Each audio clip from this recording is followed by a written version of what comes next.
Las diapositivas también. No, por ahora no, porque ahora viene el Ministerio Público, ellos tienen su... ¿Les puedo sacar una foto entonces antes de comenzar? Bueno, ¿Ahí cómo están? ¿fuimos a la peluquería ni nada? No, por supuesto. Venimos de la trinchera. Ajá. ¿No?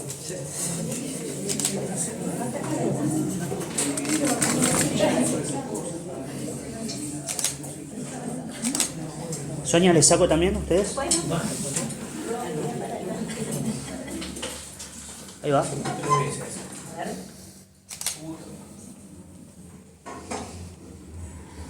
Una más. Tengo... Ahí va, miramos por acá, un segundo. Ahí va, gracias. Cuando quieran. Comenzamos.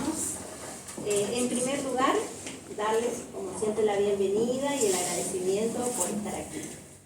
Hoy contamos con la presencia de la doctora Guarino, por supuesto, la doctora Mirta Guarino, jueza del juzgado de garantías del joven de la jurisdicción Moreno General Rodríguez, y su equipo, porque también va a disertar su equipo el doctor Matías Ponce y Mariela Pellegrini.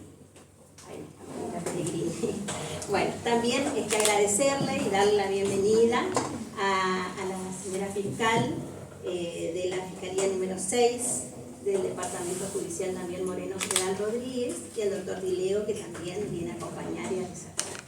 Y también vamos a tener la disertación de Cecilia Benítez, que es del Centro de Referencia departamental. Así que, bueno, bienvenidos, bienvenidas. Gracias.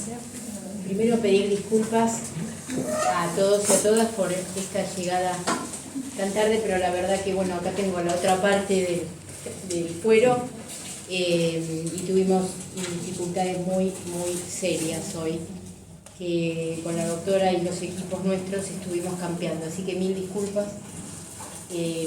Una alegría que los compañeros las compañeras del fuero estén presentes, sobre todo la Fiscalía. La idea nuestra, como siempre en estos 20 agradecidos años morenenses y rodriguenses del juzgado, es acercar experiencias, saberes, para poder compartirlas con ustedes. Es un fuero al que nosotros queremos mucho.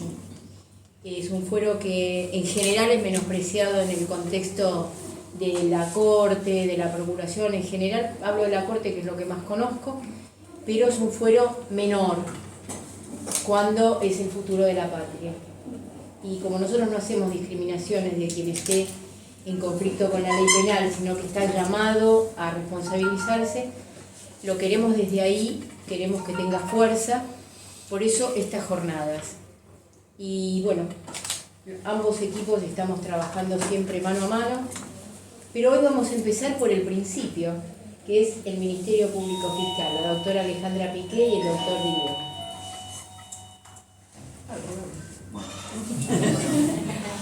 Bueno, el rol de la Fiscalía, el Ministerio Público Fiscal, es la instrucción, como entendemos todos, la instrucción de las causas. Nosotros recibimos las denuncias, recibimos, cuando estamos de turno, en este caso la Fiscalía de Menores todo el año, recibimos las comunicaciones policiales con los hechos, y siempre y cuando, conforme el artículo 34 de la ley 1334, esté acreditada la minoridad de una persona. ¿Cómo se acredita la minoridad de una persona? En base a los títulos públicos, es decir, el más claro, el documento de nación de identidad. Cuando no tenemos, a veces por una cuestión particular de Moreno, que hay muchos chicos que están indocumentados, que, bueno, nos remitimos a una partida de nacimiento. Y finalmente, también la ley nos prevé el examen médico. El examen médico no es el más recomendable porque no da precisión. Un médico te puede decir, esta persona tiene de tal a tal edad, pero no es el más puntual para determinar minoridad. Una vez que esté certificada obviamente la minoridad es cuando interviene la Fiscalía de Menores, es decir, una persona menor de 18 años de edad, sea desde su nacimiento hasta los 18 años de edad, que puede entrar en conflicto con el penal. Ahí es donde tenemos discriminados las partes de los menores punibles y los no punibles. Los no punibles son los menores de los que no llegan a los 16 años, o sea, de 16 para abajo, 15, 14, 13, 12 abajo, que son los que no se los puede someter a proceso penal en las bases del enjuiciamiento en sí, más allá de otras directrices y otro proceso aparte, que es el que trabajamos siempre con la doctora Borino. La investigación se inicia con la denuncia policial, con el acta de procedimiento. El acta de procedimiento es cuando funcionario público, policía, un médico en un hospital, un docente de una escuela, ve una situación que puede considerarse un delito y la comunica a la Fiscalía. Y ahí la Fiscalía investiga la existencia o no de un delito. Y la denuncia penal es la que cualquier persona que se siente víctima, ofendida por un hecho, realiza. Cuando hay una persona menor identificada, se procede a investigar el delito. La investigación, el proceso, esto es bueno, siempre lo hablo con la doctora, con los abogados, porque muchas veces vienen abogados a decirnos, y yo agarré la causa de menores, pero no entiendo la de menores. Que yo no lo haría, o sea, con una cuestión de ego personal, no me incluiría una organismo público y decir no entiendo nada de menores, pero bueno, el proceso es prácticamente el mismo, o sea, más allá de que los plazos, obviamente, para resolver actuaciones son similares a la ley de flagrancia. Si uno lee la ley de flagrancia, es una ley muy similar a la ley de menores. Los plazos son acotados, la oralidad para resolver las cuestiones, igual que flagrancia, la oralidad y obviamente las penas pueden ser disminuidas, las medidas de coerción están mucho más limitadas que mayores. El proceso es el mismo. La producción de prueba es la misma, las partes son las mismas, más allá, de la intervención más presente de las incapaces, la figura de la voz del niño. El proceso es similar, es igual que litigar en mayores. Las medidas de prueba son similares, siempre y cuando partamos de la base que tengamos una persona identificada como menor. En ese programa tenemos prueba con el tema de las remisiones, cuando hay prueba para decir que este delito lo cometió un menor de edad y cuando no. Ese también, si querés, ese gran conflicto que hay con las fiscalías. ¿Hay elementos de cargo para fundamentar una remisión a menores? No los hay. Esa es una de las discusiones que siempre hay.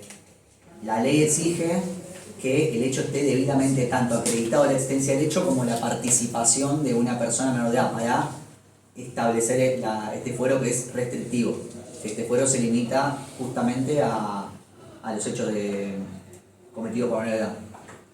Bueno, en esa escala están los menores punibles de 16 y 17 años, que son los que pueden ser sometidos a procesos en el sentido del enjuiciamiento propiamente dicho, o sea, una investigación, una elevación a juicio y una eventual condena. Y los no punibles, los cuales la ley veda al Estado la persecución penal. Que eso no signifique la falta de investigación. Que un hecho sea cometido por un no punible no veda al Estado la obligación de investigar el hecho. Primero, para certificar la existencia del hecho. No sé, ocurrió un abuso sexual. Está el derecho de la víctima a saber la verdad de si ese abuso sexual fue cometido por esa víctima, al menor a hacerse responsable obviamente de los alcances que nos permita la ley. Por eso es fundamental que un hecho cometido por un menor de menos de 16 años no es un hecho que no se va a investigar, que se va a archivar, sino lo importante es investigarlo y saber que justamente sí fue responsable no de 15 años. Porque nos ha pasado muchas veces de remisiones de fiscalías o de policía o de órganos de adultos. Bueno, démosle la responsabilidad a un menor no punible, cerramos la causa y cerramos este problema.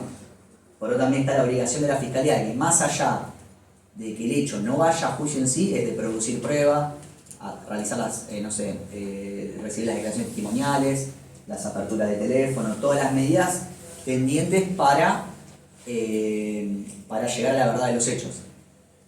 Y bueno, y en delitos de extrema gravedad, como dice la ley, el artículo 63 de la ley 1334, establece la posibilidad del Ministerio Público de solicitarle al juzgado una medida de seguridad. El problema está cuando determinamos que es extrema gravedad, que es un concepto que es más discrecional, Pero bueno, la ley en algunos casos remite a delitos que no sean excarcelables, aunque gracias a Dios con la doctora Guarino, que bastante nos acompaña, que pero no todos los organismos nos acompañan, y hay situaciones que pueden ser hechos que si bien la ley no estima una pena tan alta, por el contexto que se da, por las características propias, hay una gravedad que es más, ¿cómo decir?, subjetiva en el concepto de las circunstancias personales de las personas intervinientes y derecho en sí, y no se remite sobre la pena. Porque si vamos al texto frío de la ley, dice, bueno, el delito de tema gravedad, bueno, no sería excarcelable. Tiene un mínimo de 5 años, medida de seguridad. Pero analizado las circunstancias del caso, las particularidades propias, no sé, el contexto de la víctima, el contexto de vulnerabilidad que puede estar el imputado que cometió el hecho, si bien el delito no sería detenible, se puede vedar por una medida de seguridad. A veces, no sé, contextos de violencia familiar, de género, algunos hechos que hemos tenido, hechos de homicidios culposos horribles, que si bien son delitos excarcelables, la situación de un joven agarrando un vehículo y poniéndose en peligro así terceros, son casos donde hemos solicitado la medida, más allá de que después la causa que ha venido un sobreseimiento.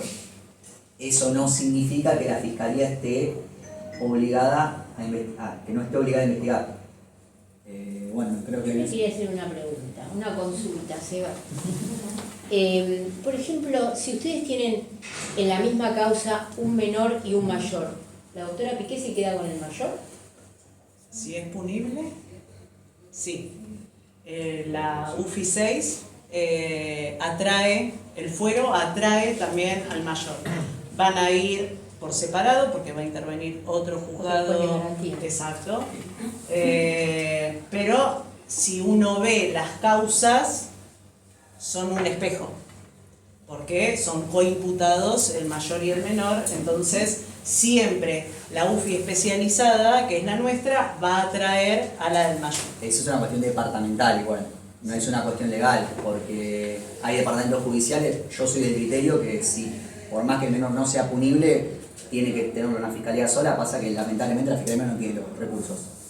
Menor y mayor, para evitar temperamentos contradictorios, tiene que tenerlo todo el UFI 6. Una cuestión de que la Fiscalía 6 no tiene recursos, está todavía en el turno, San Martín lo mismo, decidió que sea la delimitación menor punible al sobre mayor. Igual el artículo 66, segundo párrafo de la ley 3634, establece que en delitos, cuando la complejidad excede la fiscalía de menores, ahí sí, por más que haya un menor punible o una situación expresa así, la fiscalía mayor tiene que investigar. No sé, hay una causa, una asociación ilícita, se determina que participó un menor. Bueno, la Fiscalía 6 enjuiciará al menor, llevará la causa, pero si hay un montón de raíces en la causa donde hay mayores involucrados, muchas cuestiones complejas, el artículo 66, segundo párrafo, establece que no, interviene por el menor, pero las cuestiones más complejas le investiga la Fiscalía de mayores. Eso más que nada por una cuestión operativa de recursos, como dijo la doctora, que suele ser el fuero que menos recursos se le asigna al Estado. Sí, nos ha pasado de desprendimientos porque el menor en un homicidio está imputado de encubrimiento. Entonces nosotros no absorbemos ese homicidio cometido por un mayor, aunque el menor sea punible. En ese caso, la Fiscalía de Mayores va a seguir interviniendo en el homicidio y nosotros solamente vamos a tener el encubrimiento que se le impute al menor, y eso es lo que vamos a trabajar con la doctora Guarino. En relación a lo que está contando Sebastián, también es importante saber que muchas veces la Fiscalía no desde el principio toma un temperamento. Como dice la doctora, ella siempre está a la espera de lo que nosotros resolvamos, porque nos está pasando muy seguido y con muchísimas causas que son menores, yo le digo, no punibles.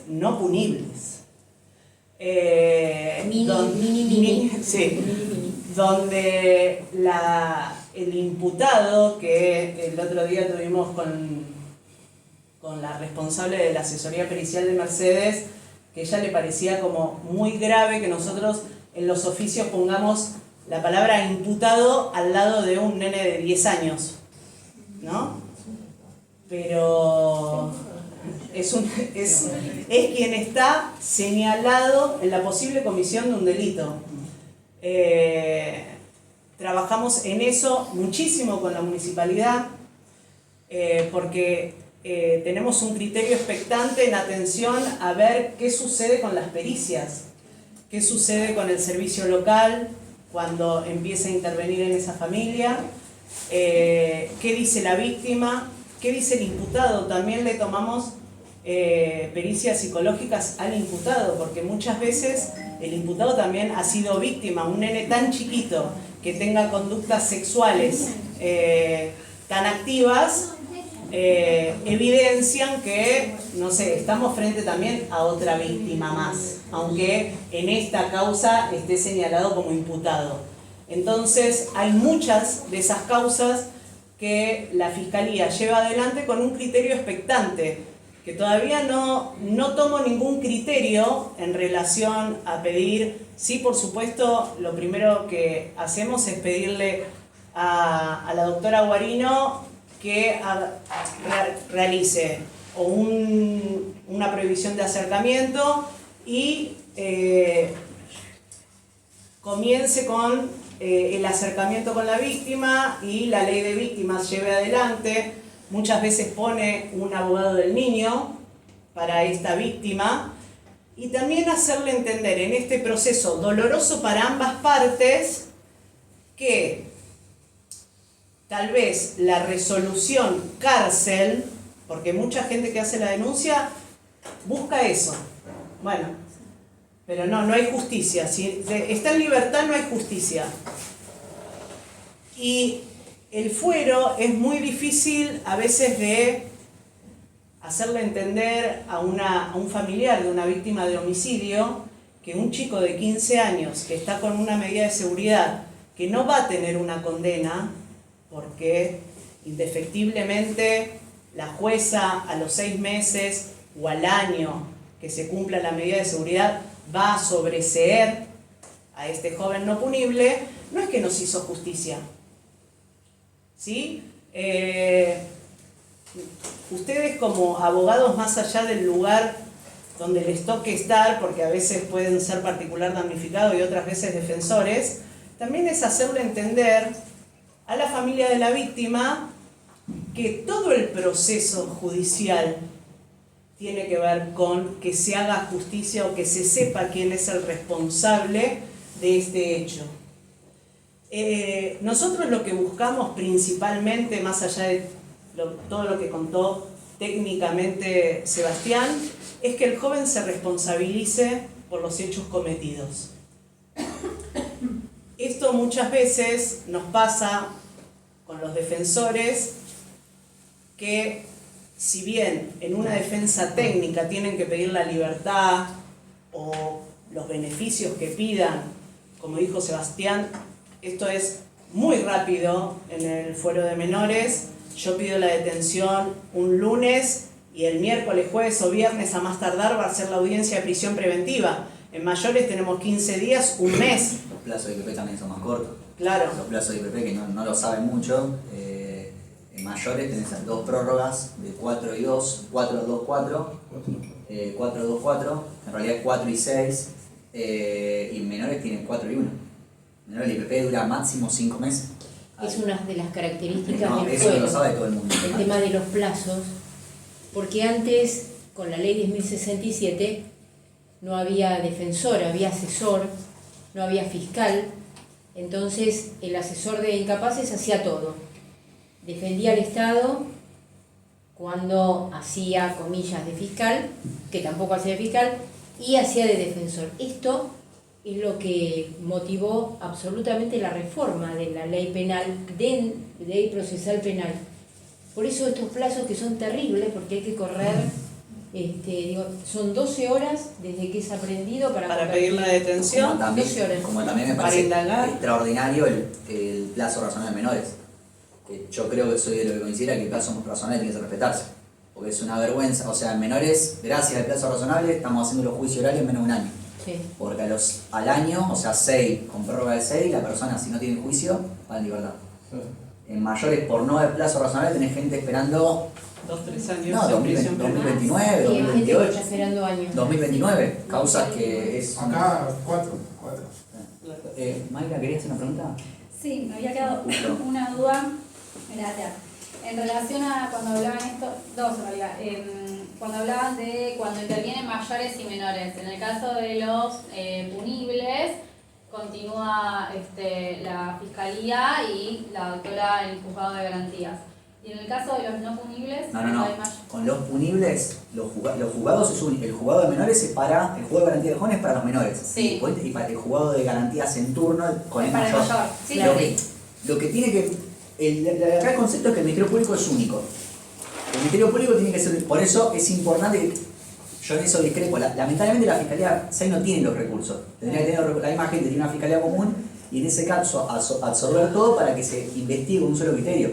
Claro. Yo he visto causas donde nosotros indagamos por un hecho en sí, por el no punible, y la Fiscalía Mayor indaga por otro hecho. Nadie se da cuenta, pero ahí estás atentando contra el principio de congruencia. Claro. Lo ideal sería que haya un solo investigador y obviamente los jueces especiales, el juez de menores y el juez de Perdón, mayor. ¿por qué sería atentar contra el principio de congruencia si la responsabilidad penal es individual? Yo tengo a... Pero es el mismo Es hecho. el mismo hecho. Es el mismo hecho. Yo tengo, no Y sé... es más, al mayor yo le estoy agravando por el cuáter, por la intervención de un menor. O sea, yo se lo agravo, pero en realidad le puse otro delito. En un delito del 166 y el 167, el mayor lo pone siempre en una posición menos carcelable, con la intervención del menor. Cualquier hecho de 3 a 10, el menor lo pone en 4 a 12, que es una situación bastante complicada para el menor, para el mayor. Porque la sola intervención del menor lo pone el mayor en cualquier robo agravado en posición de que no sea un derecho excarcelable.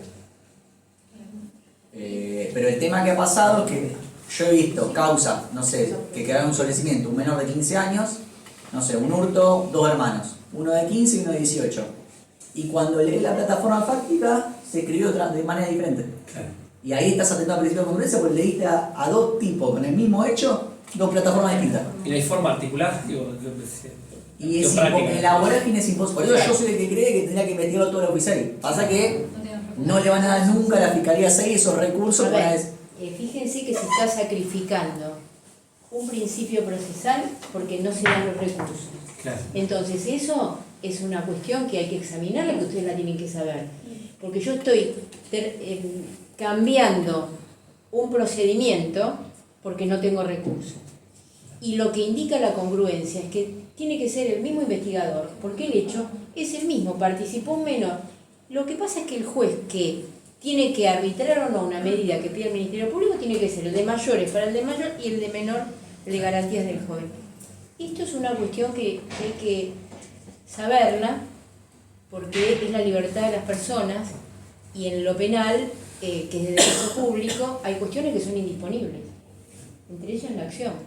Si la fiscal sigue adelante, se sigue adelante. Si archiva por el artículo 40 o desiste de la acción, listo, se terminó. Esa es la novedad en la provincia de Buenos Aires de la reforma al Código de Procedimientos y nosotros en el 2008, cuando tenemos este principio acusatorio sui generis, pero principio acusatorio al fin. Nos sucede o nos ha sucedido varias veces que en esta rapidez que tiene el fuero, hacemos la audiencia de prisión preventiva el 5.º día, Mirta dicta la prisión preventiva y cuando nosotros solicitamos la prisión preventiva del mayor, queda en libertad. Automáticamente, nunca una decisión por el mayor puede ir en contra del menor, entonces hay que notificar a la jueza de que el mayor quedó en libertad y ella tiene que cesar la prisión preventiva del menor. Eso también son cosas que suceden en lo cotidiano, que al ser dos jueces distintos con un criterio diferente, nos pasa con la prisión preventiva, nos pasa con el pedido de detención. Muchas veces pedimos o allanamientos. La doctora, el juzgado, pedimos un allanamiento, pedimos una detención, la da en el día. En mayores hay que pedir pronto despacho. También yo en eso coincido con el criterio de la doctora Guarino, que el juez de garantías tiene, en la cuestión investigadora, tiene compañía fiscal. Después al momento de dictar la coerción, no sé, estamos al momento de dictar la preventiva, bueno, fiscal, yo le di las escuchas telefónicas, le di las aperturas, le di los allanamientos. Usted, con todas las herramientas que yo le di, no puedo habilitar el hecho, bueno, le dicto la falta de mérito. Pero el juez que entorpece, no te doy la... No lo voy a hablar con la doctora, pero hay jueces de mayores que no tienen una escucha telefónica por la privacidad. No te dan allanamiento. Bueno, el allanamiento, ponele que hay cierta violencia en el allanamiento, pero una escucha telefónica, ¿cuántos derechos conculcás? Una escucha telefónica. A ver, todo eso. Esa cuestión, claro, pero esas cuestiones entorpecen la investigación, por eso es bueno el rol del juez de garantía, que acompañe la instrucción y bueno, en el momento de dictar la preventiva, bueno, fiscal, te di la apertura telefónica, te di la intervención de teléfono, te di los allanamientos, te di todas las medidas que me pediste, no pudiste acreditar el hecho, bueno, se va en libertad. ¿Cuál es el requisito que ustedes tienen que reunir para que nosotros en el juzgado le demos una escucha telefónica? La verosimilitud del derecho conculcado y la existencia de un estado de sospecha que haga que tenemos que escuchar ese teléfono porque funciona un búnker de droga y se necesita eso. Digo, cuando cede un principio o una libertad o una garantía, cede frente a un imperativo de derecho, y esto es un tema filosófico que hace que tiene que ceder ahí la libertad o el derecho al patrimonio o todo lo que las medidas coercitivas cercenan. ¿Por qué? Porque hay un bien jurídico que fue lesionado seriamente. Entonces, ahí la balanza no es que uno anda autorizando todo, pero tampoco la otra postura que yo escuché una vez de un funcionario que decía, a mí me tienen que seducir para que yo le dé a la fiscalía, varón, Sí. me tienen que seducir para que yo a una fiscalía le dé un allanamiento. ¿No será mucho?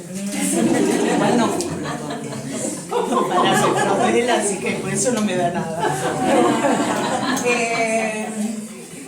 Mayra, queda para nosotros punible, mayor y menor, queda para nosotros las dos causas. Los juzgados se dividen. El juzgado se Los juzgados son divide. independientes. ¿No punibles? No punibles queda el mayor en la fiscalía que por turno corresponda y nosotros tenemos el no punible.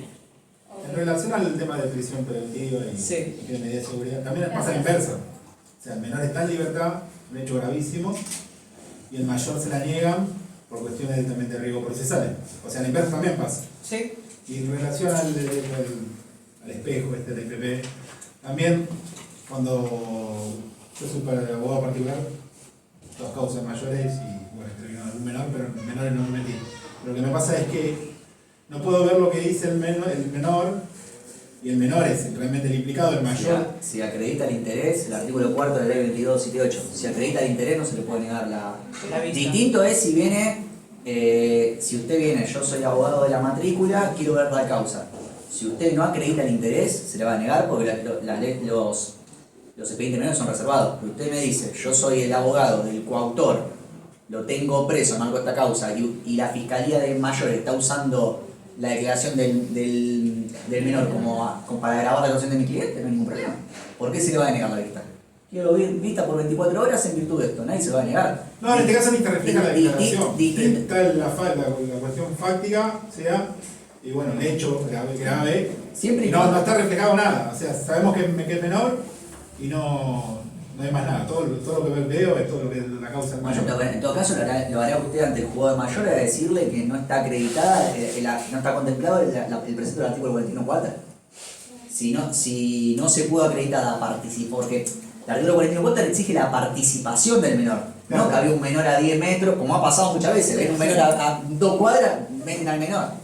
Para a tu cliente achacarle la figura del 41.4 y agravarle un tercio del mínimo y un tercio del máximo, se tiene que acreditar que el menor participó. No sé, tenemos un robo, bueno, no sé, el mayor conducía y el menor se bajó con un arma de fuego.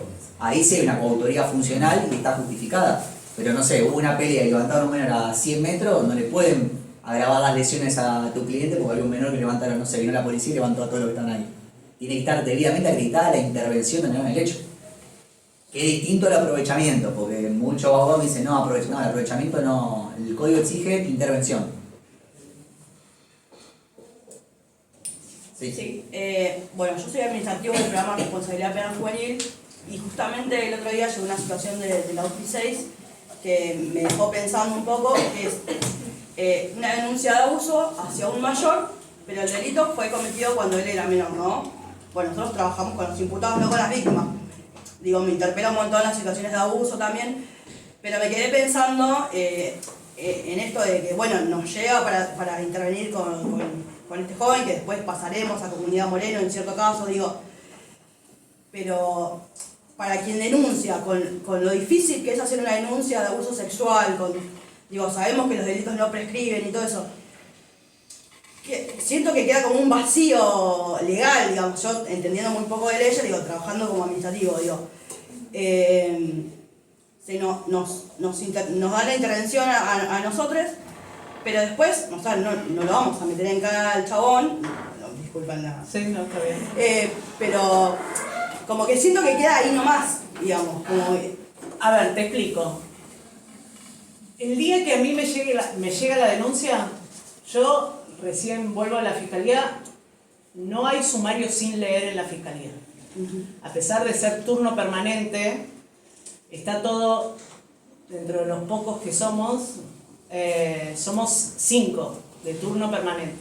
Ellos tienen el teléfono 15 días cada funcionario, 15 días sin dormir, porque te llaman desde una moto que está sin papeles, hasta algo que es de faltas, pero como tienen miedo o no saben, te llamaron a las 3 de la mañana, hasta un abuso sexual que hace 15 años, pero la persona pudo ir hoy a las 3 de la mañana y te llaman. No tenía ninguna urgencia, pero está ahí la víctima, hay que tomarle y comunicar a la fiscalía.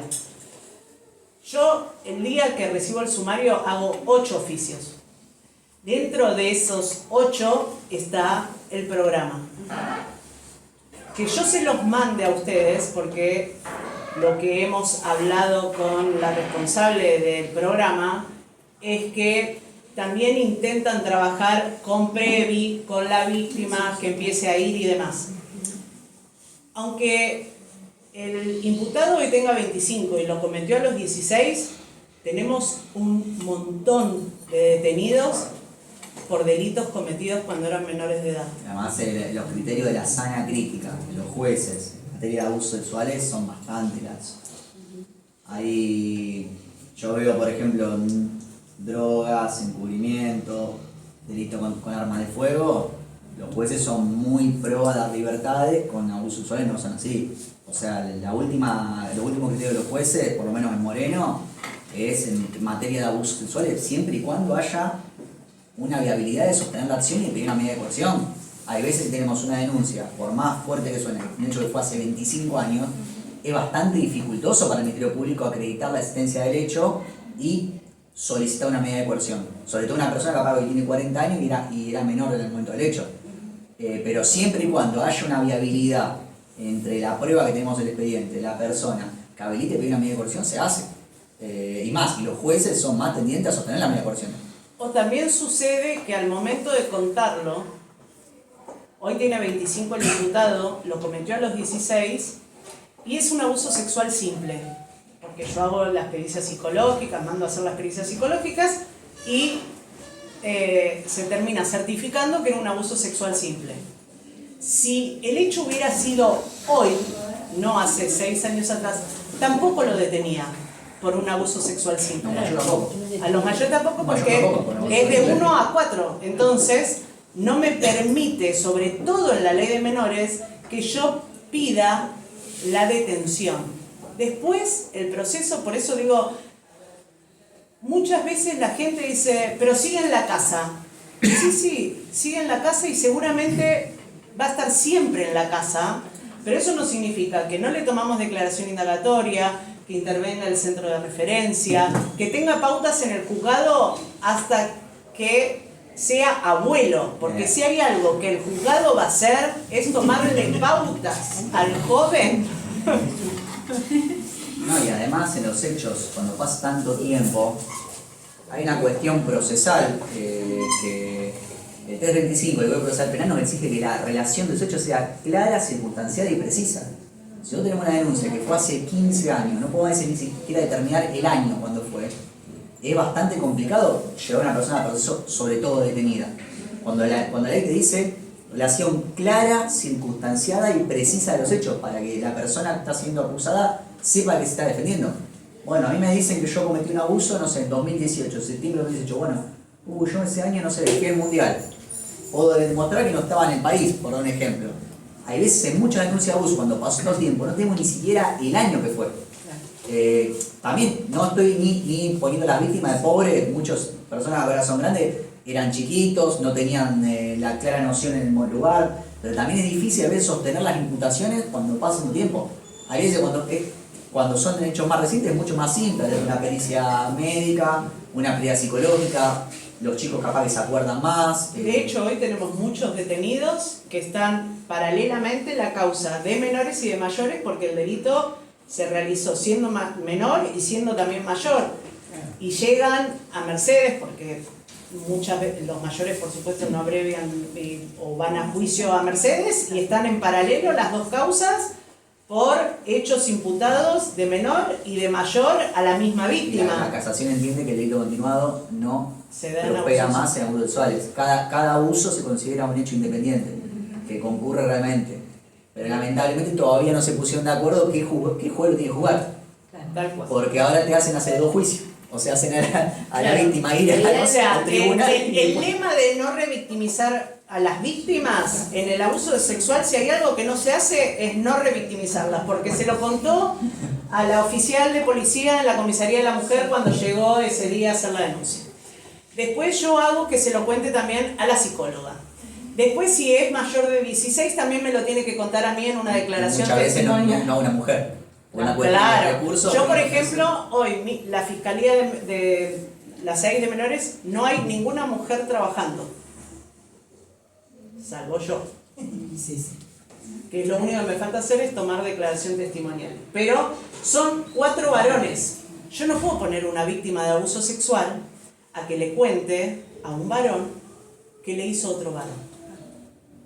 Ni siquiera, aunque la víctima sea varón, tampoco puedo... La mujer tenemos una cuestión más maternal, si se quiere, o más Todo suena lindo. tierna, que un hombre para contarle determinadas cosas. Entonces, digo, también es eso lo que nos pasa. Yo hoy tengo una fiscalía de hombres. Entonces la víctima se lo contó al oficial de servicio, se lo contó a la psicóloga, Al servicio local. al servicio local. Mirta la citó por la ley de víctimas y también algo le estuvo contando a la funcionaria que toma el acta de la ley de víctimas. Y después va a ir a un juicio porque en realidad nos contó y quedó demostrado que comenzó el abuso cuando el imputado tenía 16 hasta los 24 y va a ir a 2 juicios, a contárselo a 6 jueces diferentes. Y a un abogado defensor.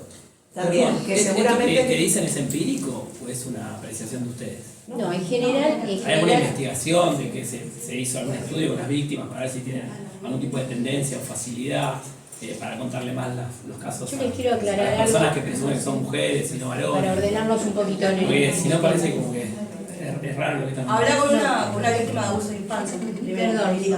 A ver, la realidad es que creo, tal vez sí, es un No, pero está error. bueno que sumes el creo porque No, tal vez es una una percepción apreciación. mía Hay muchos varones que de tienen creer. sensibilidad y que pueden tomar denuncias.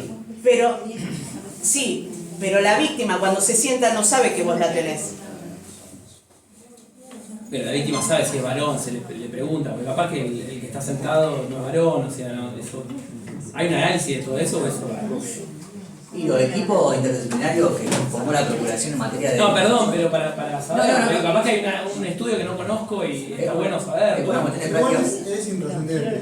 Sí, pero está bueno saberlo. Analizar eso me parece No, una pérdida de tiempo. Para ordenar un poquitito, porque tenemos mucho tema y esto es muy importante, y uno de nuestros encuentros, que es el próximo, creo que tiene víctimas nuevas y viejas víctimas, o el tema de violencia escolar y demás, también vamos a contar con el equipo de Cuerpo Técnico Auxiliar Especializado del Fuero, que es una palabra técnica autorizada para hablar estas cosas que nosotros nos planteamos con Alejandra y los equipos, que es no revictimizar, quién escucha.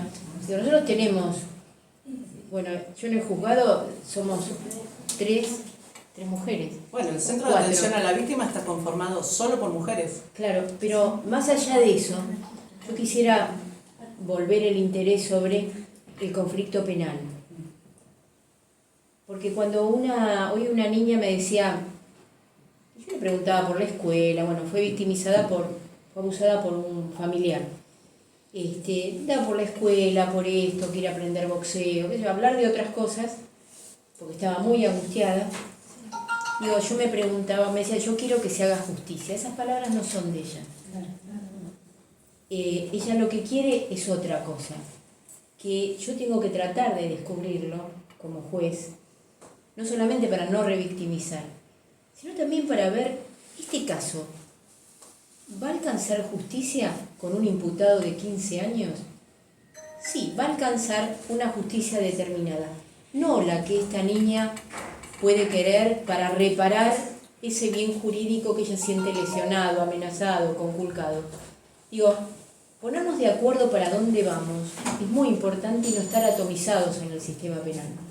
¿Por qué? Porque está estructurado de tal manera que la acción penal la ejerce la Fiscalía. Entonces la Fiscalía tiene que juntar, tiene que moverse, no tiene gente, tiene que cumplir con plazos y demás. Y de este lado, digo, yo estoy como en el medio de las peticiones, de este lado está la familia de la víctima, los padres que le dicen, yo quiero que lo manden preso. Y ese pibe por ahí, o chica, no va a ir presa, o va a ir presa un tiempo determinado, pero si se dan las condiciones, va a salir. Poder posicionarnos en un lugar de justicia es muy duro en el conflicto penal. Pero vuelvo a esta mirada que daba Zaffaroni cuando explicaba la facultad punitiva del Estado. Es decir, el Estado tiene una facultad punitiva que es el castigo. Tengo que castigar porque es como un mandato. Ahora, después, las luchas por la codificación, por la constitucionalización, hace que esa facultad punitiva del Estado se vaya achicando. ¿Con qué? Con la Constitución, los instrumentos internacionales, que dicen que, por ejemplo, para las víctimas de abusos sexuales y demás, hay todo un bloque de constitucionalidad donde la fiscal no puede firmar una suspensión de juicio a prueba, porque hay resoluciones que la enmarcan. ¿Son arbitrarias? No, porque están fundadas en todo un plexo de garantías, de instrumentos internacionales, que es la CEDAW, la lucha contra la tortura. Digo, hay un montón de cuestiones que a nosotros también nos embretan y nos tienen que embretar. Entonces, yo lo que creo es que si uno mira por dónde va la facultad punitiva del Estado, ni la fiscal, en este fuero hablo, ni en este fuero, digo, estamos centrados y centradas en el castigo. Y si no estamos en el castigo, estamos en otro lado, que estamos en la responsabilización. A mí me cuesta horrores que el papá de una niña abusada por el hijo de la expareja lo pueda entender. Sin embargo, tengo que manejarme de acuerdo a esos criterios y no irme con la venganza de la mano. Porque si yo me siento en el lugar de la vengadora, porque hago justicia, estoy mirando el conflicto penal no desde los instrumentos internacionales, sino de esta cosa que a uno le da, que este tipo tengo ganas de matarlo por lo que hizo. Sí, lo que pasa es que en este tipo de delitos parece que hay justicia cuando hay condena. Ese es el gran problema. Bueno, yo lo que le estoy explicando es que ¿dónde nos posicionamos nosotros como fuero? Es bueno que sepan dónde estamos parados, porque no vamos con el tema de los vengadores. En ese sentido, a veces uno tiene que ver qué prueba tienen, como dice Seba, tienen esta prueba, esta otra, o no da para formular una imputación. ¿Qué es? Porque no le da el cuero, no está la prueba. Entonces, por más aberrante, y si la niña en la GESEL lloró todo el tiempo, yo me hago cruces con eso, porque digo, la pucha, ¿qué es lo que quiero escuchar? ¿O qué es lo que me parece que... Y la nena lloró todo el tiempo, o directamente se tuvo que suspender. Entonces... Tal vez intentamos que en la Cámara GESEL diga, ¿qué le hizo? ¿Quién? ¿Y en qué periodo? Claro, por el 335, por el que hablaba Sebastián. Y es una ambigüedad de, sí, tenía 9. Bueno, en realidad 9 iba a segundo grado. Y vos decís, no, pero segundo 2 grado tenía 7. Entonces es no punible. en esa... ¿Y por qué se va a acordar la víctima de cuántas veces la abusó? ¿Qué importa eso? Que la abusó una vez es abuso y punto. Entonces después uno tiene que estar, digo porque los defensores lo plantean, que diga cuántas veces y si fue a la noche y fue a la mañana, basta. Porque eso ahí sí que hay Pero una... es complejo, porque los defensores nos enfrentamos con el tema de tener una descripción precisa y circunstanciada para poder Está defenderlo. bien, pero si no está, no está, y eso no lo paga la víctima con su cuerpo. No, obvio. Esa es la dificultad que enfrentamos en este No, tipo de no, casos. yo te entiendo, porque bueno... Por eso, pero nosotros también, o Sí, sea, de las dos porque partes. nuestra línea es punible, no punible, Claro. o sea, un tipo que ahora tiene 20, yo ni siquiera puedo pedir una medida de seguridad si era no punible. O sea, nunca va a estar privado de la libertad. Y si nosotros hemos hecho Torres, hicimos un juicio oral para determinar si el hecho fue cuando era punible o no era punible. O sea, los hechos no estaban discutidos. O sea, la imputada estaba confesa. La discusión era si Sí, fue había sido. una imputada que había violado a la prima. La imputada estaba confesa.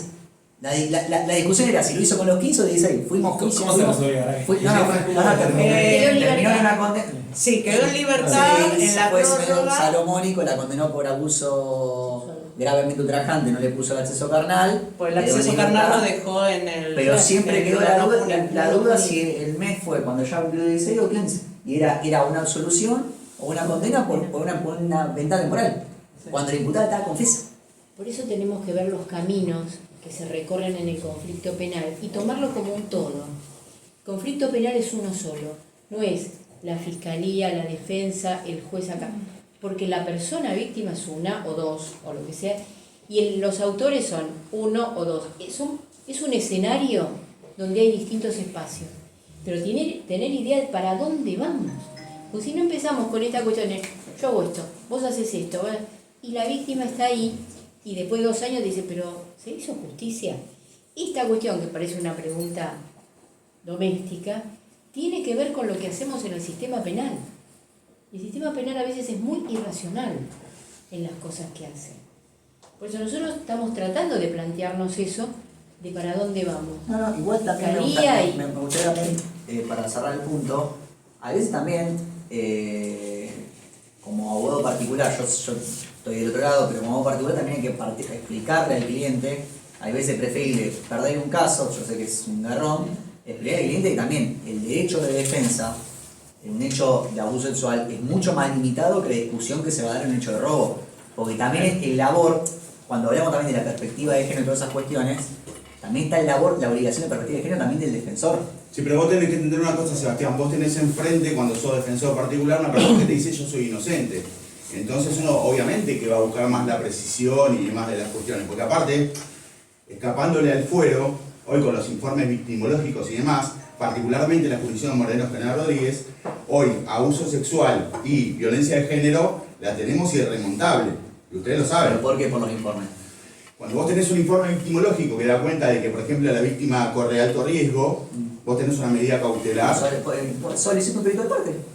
Un perito de parte. Bueno, sí, pero el perito de parte no tiene el mismo peso que el perito oficial y los al momento de la pericia, al momento de la pericia, si hay una pericia dispuesta, donde está notificada la parte, se propone un perito de parte y el juzgado, bajo la sana crítica, va a escuchar. Mirá, yo lo he hecho y no le dan mucha bola, pero ya te digo, vos tenés que tener en cuenta esto. Vos tenés que realizar un trabajo en donde tenés a una persona que dice que es inocente. Entonces, uno tiene que puntualizar un poquito más. Yo no se entiendo a ustedes, pero es bastante subjetivo de donde te toca estar también, ¿no?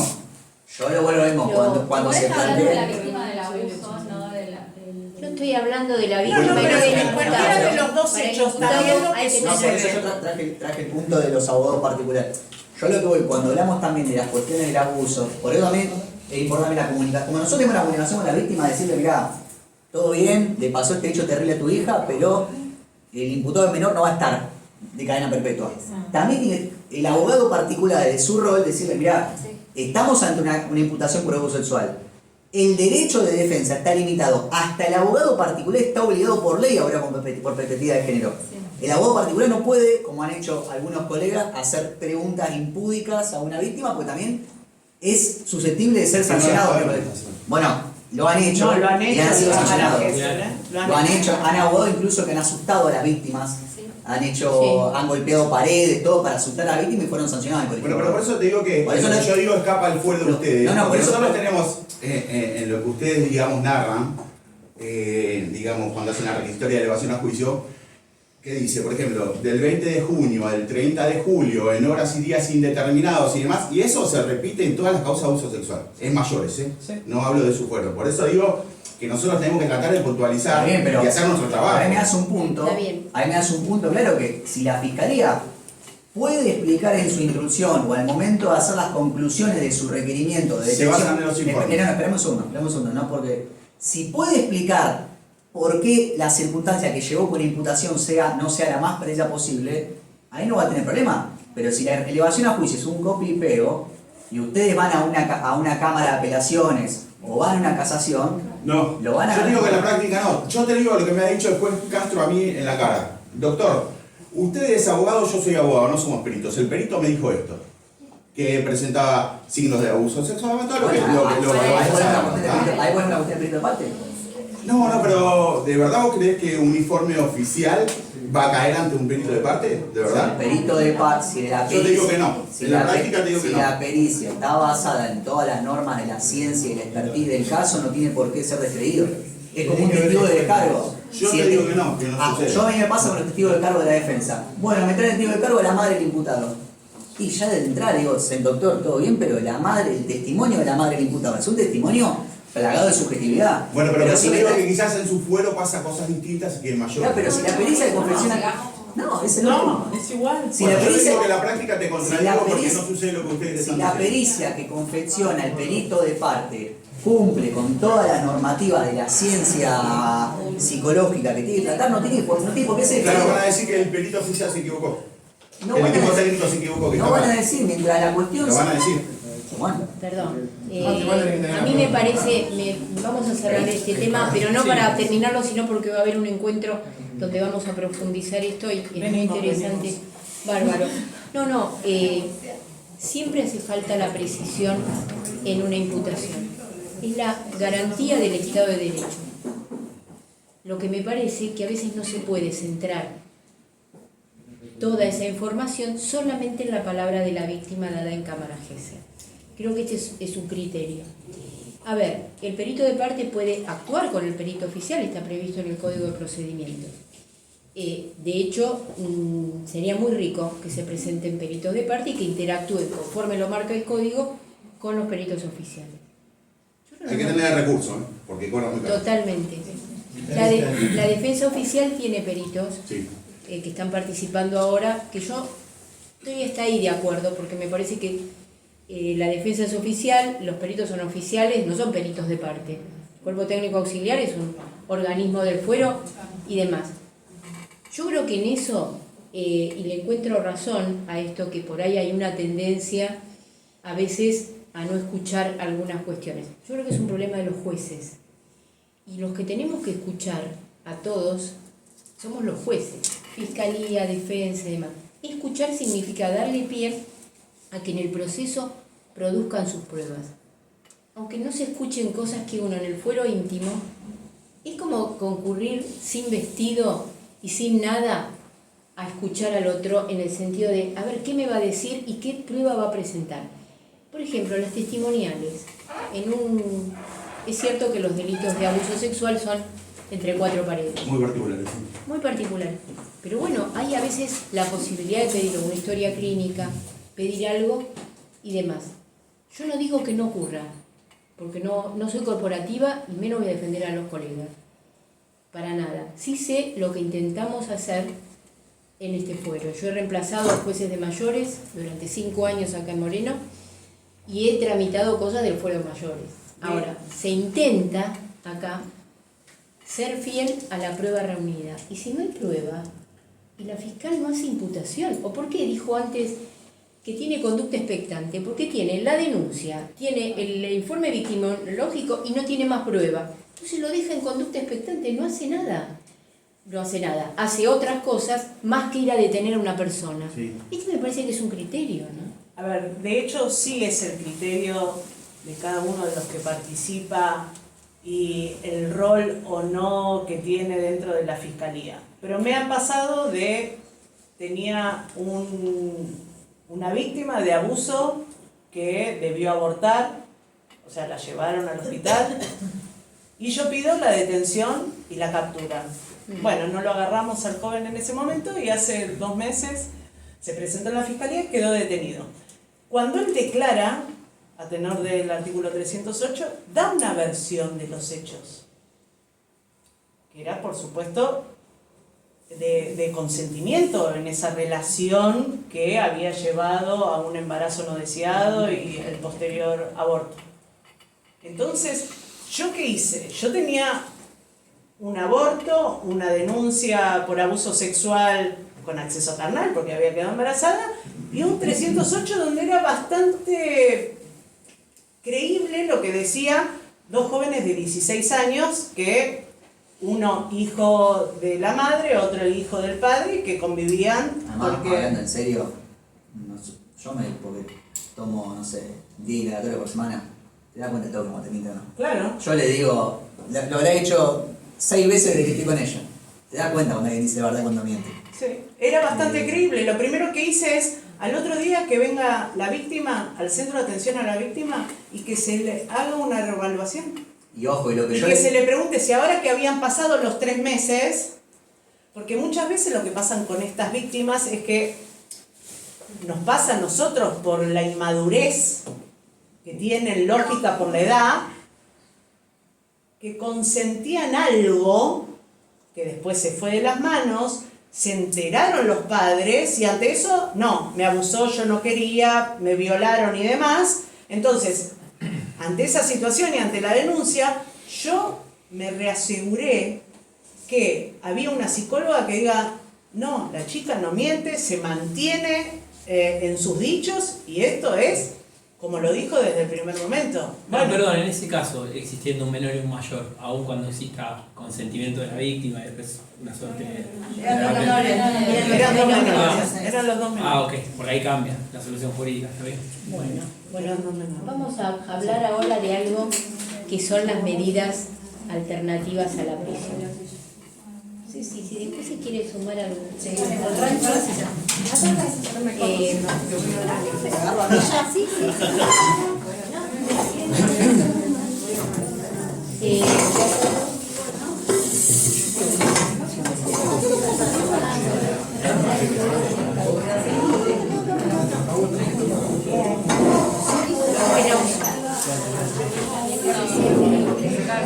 Pero no hay que... Bueno, Mariela Pellegrini es oficial mayor del juzgado, es abogada morenense. Sí, Paso del Rey. Nosotros tenemos en Paso del Rey una pequeña república. Bueno, Cecilia Benítez ya les va a explicar, es la directora del Centro de Referencia Penal, del CESOC, y tiene a su cargo dentro del organismo de niñez el acompañamiento de las medidas alternativas. Si uno encuentra algo valioso en el organismo de niñez, nivel provincial estoy hablando, recién se fueron las chicas del programa de responsabilidad penal juvenil, que es el organismo municipal de acompañamiento de los no punibles. Pero lo más importante no es que los chicos vayan presos, sino que cumplan con las pautas y puedan responsabilizarse. Estamos hablando de delitos que tienen una pena, acá lo va a explicar Mariela. La tarea que hacen los que acompañan estas cuestiones es ponerse al lado de los pibes para ver que cumplan las pautas de conducta. Los chicos dicen vulgarmente, voy a firmar, voy a lo del aguarino a firmar. A mí no me gusta que digan aguarino. Tampoco que digan que vienen a firmar porque no firman, pero sí firman, pero lo que se hace es acompañar esas pautas. Así que bueno, Mari, acá estamos. Bueno, como le decía la doctora, esto más o menos se resume en esta toma de pautas de conducta. De todas formas, primero para comenzar, ahí pasamos, decimos que la suspensión del juicio a prueba es la forma de llevar el proceso penal juvenil menos gravosa. Bueno, también se hacen mayores, pero hoy vamos a hablar de menores. Menos gravosa, que es una medida alternativa, como decía la doctora, a la prisión, se cumple con pautas de conducta y si se cumple con las pautas de conducta y se repara el daño, entonces se extingue la acción penal. ¿Qué más tenemos? Los requisitos. Bueno, igual lo vamos a pasar rapidito. Lo más importante es que la pena que corresponde al delito tenga que ser de 3 años o menos. Y, ¿qué más tenemos acá? Bueno, en los casos de concurso de delitos, que la pena mayor tampoco supere los 3 años, y si es penado con multa, que se abone el mínimo, si se va a ir a una suspensión de juicio prueba, con consentimiento del funcionario público, y no se aplica a los funcionarios públicos que hayan cometido un delito, igual en nuestro caso. Bueno, tenemos menores que sean funcionarios públicos. Bueno, todo podemos tener en eso, ¿verdad? Todo podría ser. Todo puede ser. Perfectamente. Ahí tenemos uno así, jefe del registro de la provincia. Un pequeño mini. Bueno, en este cumplimiento, ahora vamos a pasar un poquito después a la línea de tiempo del proceso, pero bueno, avanzando un poco, las pautas de conducta que se aplican van a ser las que están determinadas en el artículo 42 de la ley 13.634. Básicamente es no volver a tener conflicto con la ley penal, es decir, no volver a cometer delitos, regularizar la situación escolar, la concurrencia al centro de referencia territorial, al juzgado y más adelante un curso de formación profesional. Y esta es la forma, con el curso de formación profesional, cómo sería la reparación de lo que sucedió, ¿no? Acá tenemos que, como fin último, no es lo último que voy a decir, pero como fin último de la suspensión de juicio de prueba, el cumplimiento de pautas, no cometer nuevos delitos, la reparación de los daños a través de la formación profesional, es lo que nos lleva a la extinción de la acción penal, que es con eso lo que buscamos con la suspensión de juicio de prueba. Bueno, y acá viene más o menos para resumir un poquito, una vez terminada la IPP, cerrada la investigación, nos llega a nosotros la causa con un pedido de la Fiscalía. Es ahí una propuesta. Entonces es ahí donde nos dice, bueno, se han reunido los requisitos y se puede, para este joven, o sería viable, aplicar el instituto de la suspensión de juicio a prueba. ¿Puedo decir Yo algo? quiero que le pregunte una cosa a la fiscal. Espere, porque yo hago acá dentro. Soy yo. No, le quiero preguntar esto, por esto que decía Mari. Un delito de abuso sexual, ¿puede ir para suspensión de juicio a prueba? ¿Y por qué no? Porque la convención de la Corte ya dijo que no puede, tenemos una víctima, son delitos muy graves. A ver, por ejemplo, el otro día la discusión era con los de tenencia Con fines de reproducción y de menores de... No hay víctimas, según Sí. el susodicho. El 128. Claro. Hay Utilización un- de material pornográfico. Claro. Sí, hay víctimas, claro. Claro, pero este señor dice que no hay víctimas porque no está individualizada. Pero le dije, hay muchas víctimas, porque agarrá la causa y mirá las fotitos, son todas víctimas las que están en los videos. No está individualizada, no tenemos para preguntarle a esa persona en qué circunstancia quedó en esa red, pero sí la víctima existe. Pero entendemos, y esto era lo que iba a decir, vos decís, elevamos la causa a juicio y el fuero tiene la particularidad y la posibilidad de ser mucho más amplios que en mayores, y tal vez en delitos donde en mayores no se podría llegar a una probation, sí, por la tesis amplia que utilizamos, sí podemos terminar las causas con una suspensión de juicio a prueba. Pero ¿Sí? en abuso no. En abuso, ni en violencia de género. ¿Qué pasa en violencia de No género? está ahora discutido. Bueno, tenemos dos...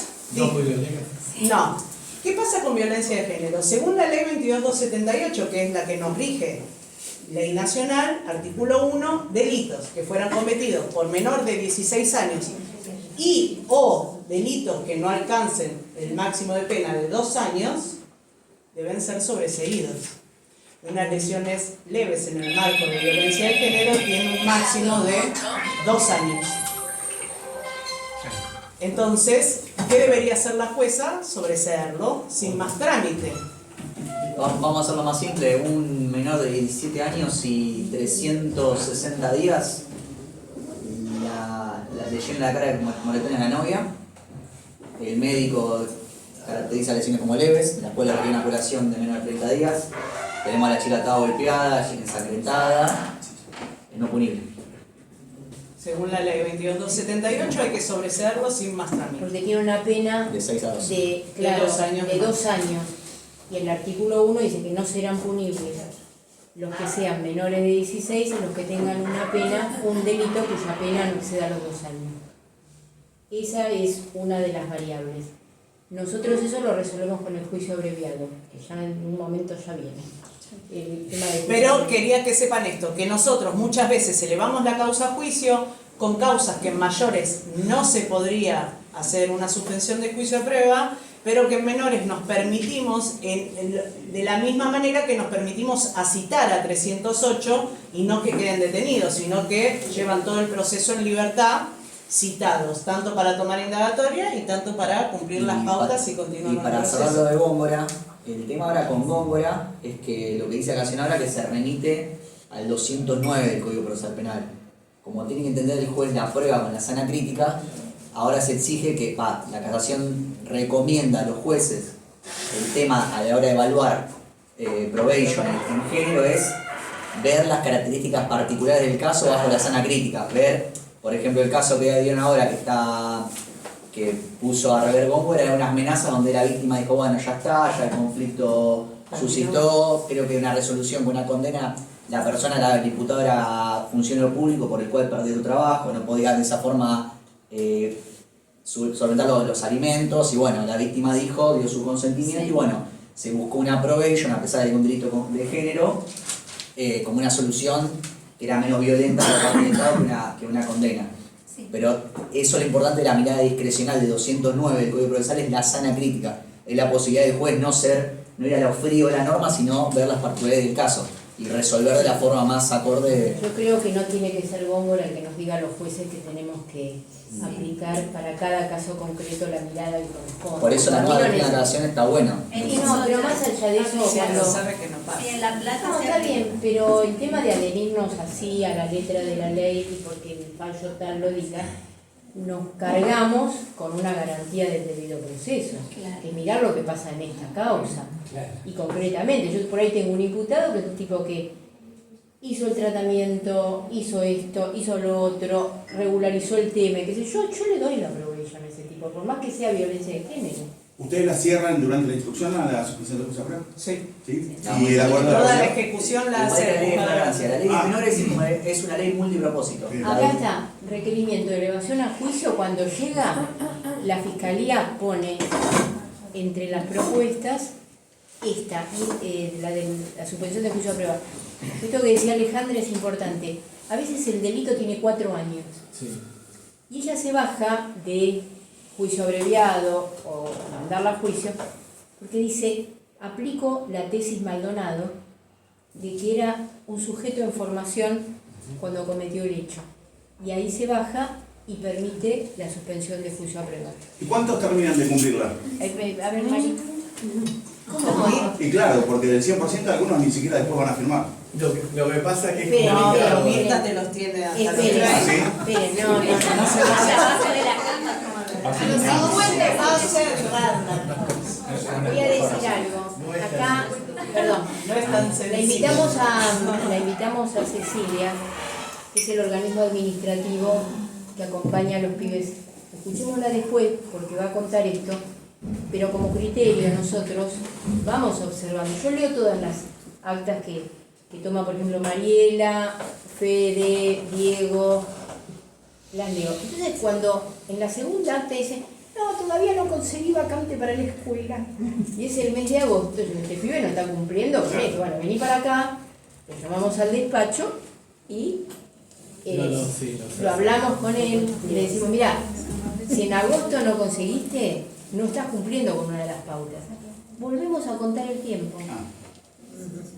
Porque estás en libertad, porque tenés un beneficio, porque es la medida mejor, que si cumplís todo se extingue la acción penal. ¿Qué más querés? Y está el centro que lo ayuda a anotarse en la escuela, a conseguir el oficio y demás. Pero bueno. Y se le da toda esa posibilidad porque en realidad no cometió un nuevo delito. Entonces, bueno, es un pibe que tenemos que seguir acompañándolo para que no vuelva.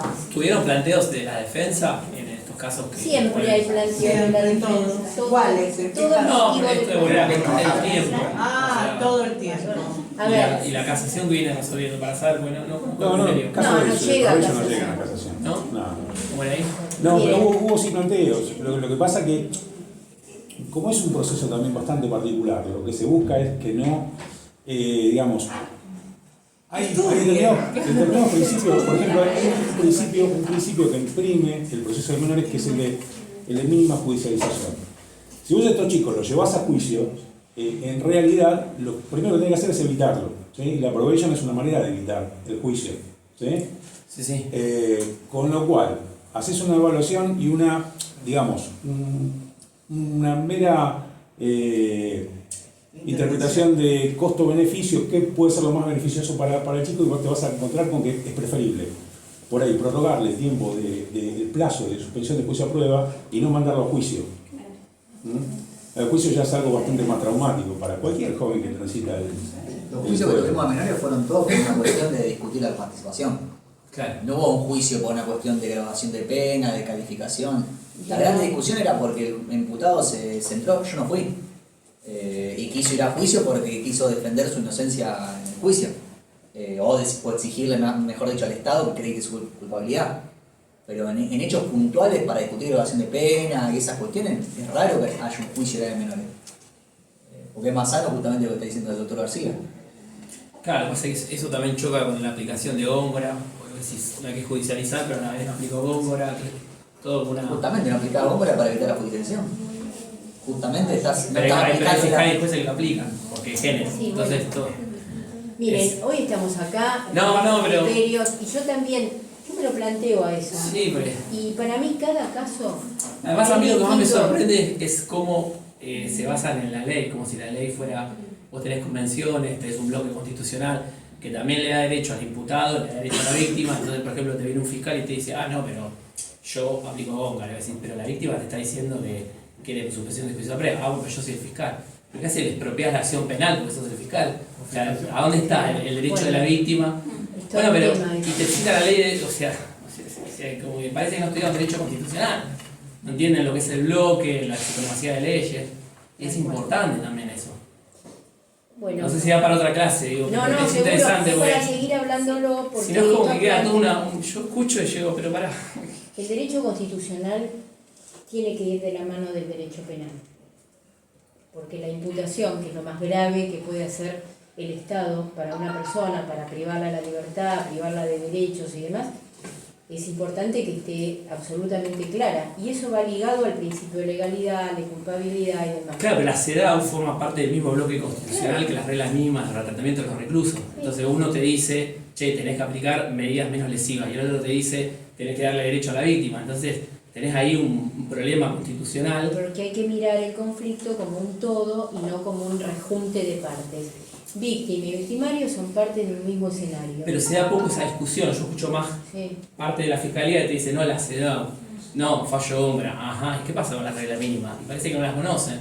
Entonces está bueno como elevar un poquito la discusión, porque hay cuestiones que exceden eso, si no nos quedamos en Góngora, nos quedamos en todas estas cuestiones que son como... Nosotros los requerimientos de elevación a juicio que vienen de fiscalía vienen con todo ese bloque de citas de la Corte Interamericana, de la constitucionalidad. Por eso, yo escuchaba recién hablar de penas, delitos carcelarios, no carcelarios, y che, ¿qué pasa con Napoli? ¿Qué pasa con todos los fallos de la Corte Interamericana? ¿Qué pasa con el 8.2? O sea, parece que no existe.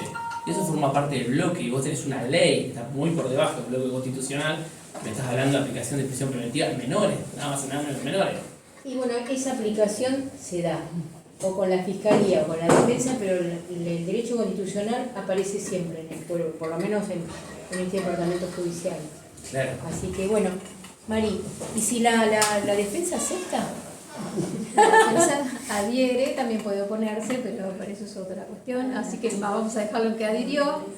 Entonces ahí podemos después hacer la audiencia del artículo 36. Antes de eso, siempre vamos a tener una primera, el joven va a venir, la joven va a venir como primera vez, generalmente es un primer delito.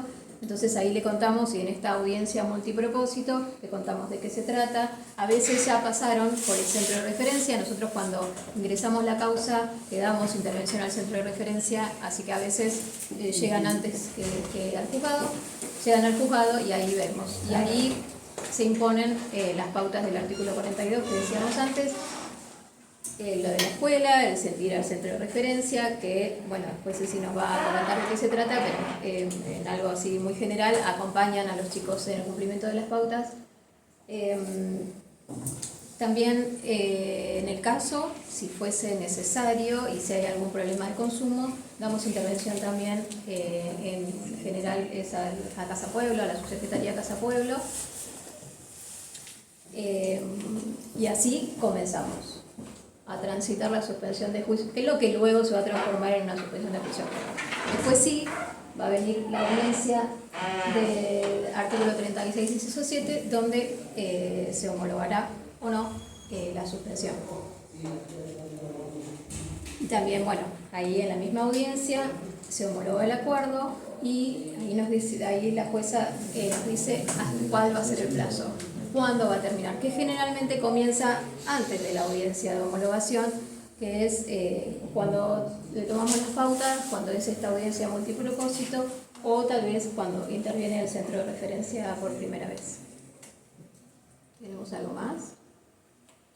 Los problemas de consumo. Y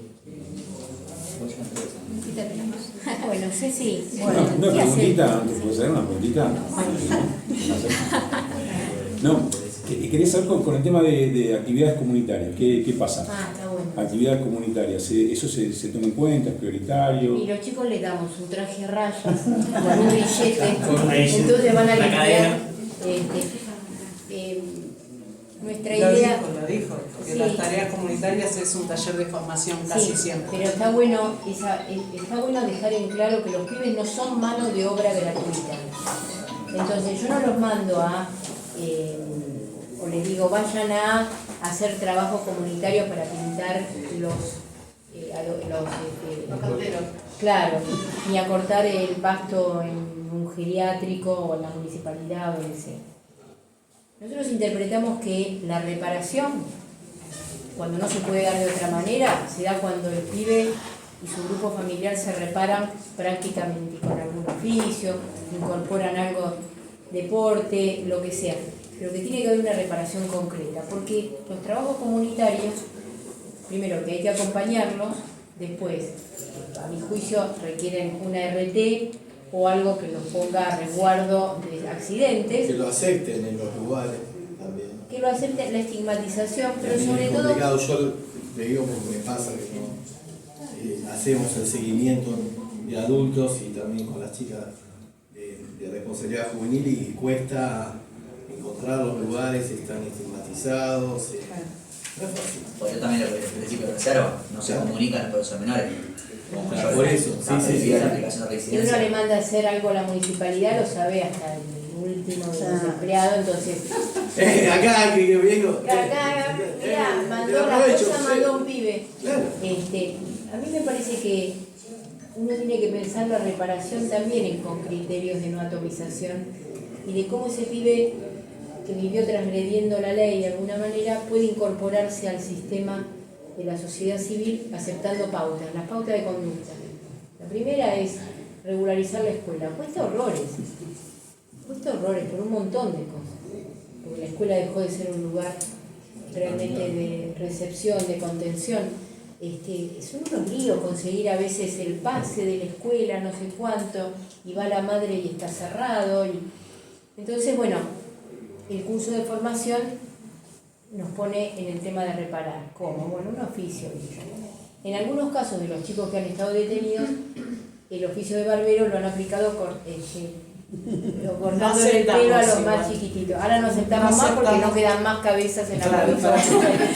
Hagan otro curso. Hagan otro curso. Ceci. Bueno, el centro de referencia es una de las tantas instituciones que están en la provincia de Buenos Aires. Hay un montón y de lo más diversa. Nosotros dependemos del Ministerio de Desarrollo de las Comunidades. Dentro del ministerio está el OMNIA, que es un organismo autárquico, que es el Organismo Provincial de Niñez y Adolescencia. Nosotros somos el órgano de aplicación de la ley 13298, 13634, en el marco de el gran paraguas, ¿no?, del derecho nacional e internacional, en materia de, entre comillas, menores, para poder ser claro y hablar, digamos, en términos históricos, ¿no? Claramente hay, ya les cuento, traje un machete para poder decirle la cantidad de instituciones. Tenemos 13 centros cerrados, para los que quieren reja, no es lo más feliz. Transitar por esos espacios no es lo más feliz. Hay 6 centros de recepción, evaluación, ubicación de jóvenes en conflicto con la ley penal, 11 centros de contención. Ahí ya no hablamos de medida privativa de la libertad, hablamos de medidas restrictivas de la libertad. 11 centros de contención, hay 21 centros de referencia territorial que son departamentales, y por otro lado, acá ya estamos hablando de la medida que es alternativa a la privación de libertad, que es la nuestra. Ahí se van a encontrar con la maravilla de los centros de referencia territorial, que es la mejor medida penal que podemos entender para un adolescente que transita un conflicto penal. ¿Por qué? Porque nosotros abordamos la problemática penal de cada chico en la situación dada, en la comunidad, con la familia y con los actores que intervienen durante este proceso penal. Claro que es choqueante para todos, claro que es difícil afrontar que en vez de estar en la reja está deambulando en la comunidad, pero la realidad es que está Paola, que es la abogada con la que nosotros trabajamos, Enrique, hay un equipo de 30 personas trabajando en 6 espacios diferentes donde está dividido el territorio de Moreno y General Rodríguez, que es nuestra departamental, y trabajamos conjuntamente, y eso lo puede asegurar la doctora, porque la realidad es que nosotros nos acercamos con el equipo de Trujuy, con el equipo de Moreno Norte, con el equipo de Moreno Sur, y llevamos los listados y las situaciones de cada chico y abordamos la situación de manera muy singular para ver, bueno, ¿cuál es el problema acá? Bueno, está en conflictos con la pareja y no puede seguir viviendo en este lugar. Vamos a tratar de que el cambio de domicilio sea pertinente para que pueda seguir en otro espacio. Abordamos, bueno, el conflicto de la educación no es el conflicto penal. El conflicto de la educación, hoy en día, en el total de la región, nosotros somos, a nivel regional, es centro de referencia de Moreno, de Morón, de San Martín y de San Isidro. Esa es la región, digamos, región 2, en la provincia. Hay el 66% de deserción. Digo, no podemos lograr que ni siquiera en el marco de la medida penal el 66% de los chicos se sumen a la propuesta educativa. Y la realidad es que no es que a veces no hay vacantes, en marzo no andamos batallando con las vacantes, pues es un drama, pero ya en julio hay un montón de espacio en las escuelas. No es el problema de que no hay un banco para este chico. El problema es que no hay un sistema que esté pensado para esta situación problemática. Esta situación problemática es de la adolescencia. Nosotros tenemos que trabajar la especialidad de la especialidad de la especialidad.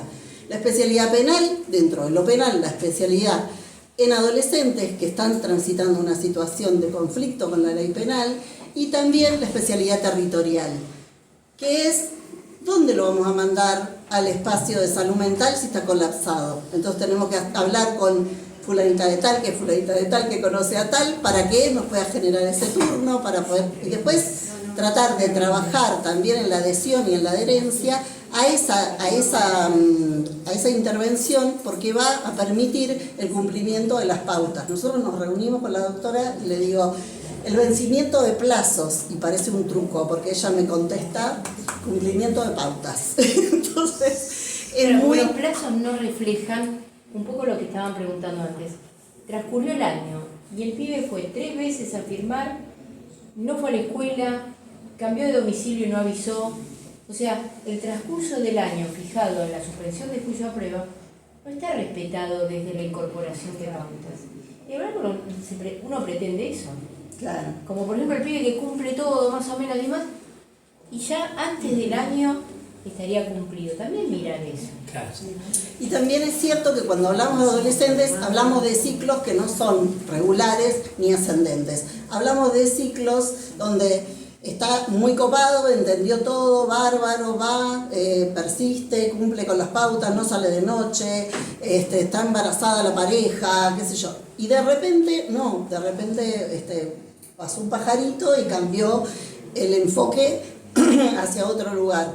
Y la verdad es que eso también tiene un tiempo de espera y nosotros, digamos, compartimos mucho el criterio del esto de alargar el plazo, de generar el espacio de reflexión con los chicos y bueno, vamos a aplazar aún más esto para ver si puede en esta segunda etapa la suspensión de juicio, digamos, en el marco del cumplimiento de pautas, mantener el mismo domicilio, no ausentarse por más de 24 horas, no consumir, vuelvan a los 17 años, no consumir bebidas alcohólicas, no ausentarse, digamos, informar cualquier movimiento por fuera del domicilio que pueda llegar a ver, ir a la escuela, venir al centro de referencia, todas acciones de carácter compulsivo. Tenemos que generar presión sobre la frente para que cada adolescente y joven cumpla con estas pautas que le impone la sociedad misma, ¿no? Digamos, en el marco de la intervención con los actores del sistema judicial. Entonces, desde el centro de referencia, ¿qué hacemos? Acompañamos y acompasamos a veces estos procesos. A veces ir a buscar con el chico la vacante, a veces es darle las indicaciones, a veces es simplemente generar el espacio de escucha necesario y suficiente.